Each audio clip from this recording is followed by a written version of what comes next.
I have a confession to make. I support the Parkland students. I support their call for gun control. Do I support their call for gun control because I think they're going to achieve any significant gun control measures? No, I support them because this issue is perhaps the only thing that can energize conservatives and get them out to vote in the midterms. Look what's happened in the polls since the left began this gun control crusade. Republicans were 15 points behind in the race for the House. Now that's narrowed to 5 points, almost within the margin of error. Most conservatives were calling the House a write-off, but now it's game on again. Why?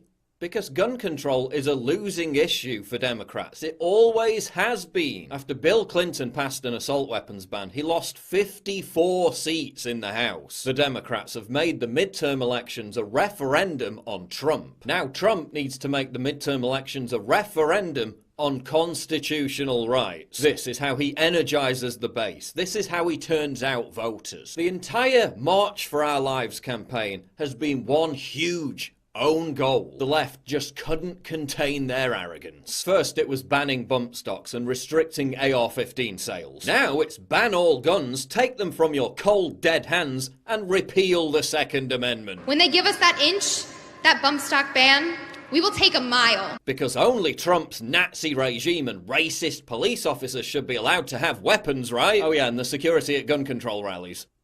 But seriously, they've made a huge political error. Notice how some Democrats responded to that New York Times op-ed. Think Progress, Washington Post, they're all panicking. They realized that this gun control purge has woken up Republicans from their slumber. Listen to what the Washington Post's Aaron Blake said. The move might as well be considered an in-kind contribution to the National Rifle Association, to Republicans' efforts to keep the House and Senate in 2018, and to President Trump's 2020 re-election bid. Shh, don't tell them what we actually plan to do, idiots. You might rile them up and give them a reason to vote against us. You have over 100 million semi-automatic weapons in the United States right now. What do you do with those? Do you go to people's homes and take them? That's a real question. See, that's exactly what I mean. How insane do you need to be to think you can disarm 70 million American gun owners of 300 million guns with no consequences whatsoever? The left is actually that crazy. And the fact they've let slip this agenda is blowing up in their faces. The March for Our Lives was just a huge recruitment drive for Democrats. Less than 10% of the attendees were children. You really think those who organize the protest, the big Soros groups, the big Democratic organizations, really care about ending gun violence? No. They care about power. But they've made a huge tactical mistake. Gun control is as toxic an issue to the Democratic Party as Hillary Clinton was. So let them keep talking about it.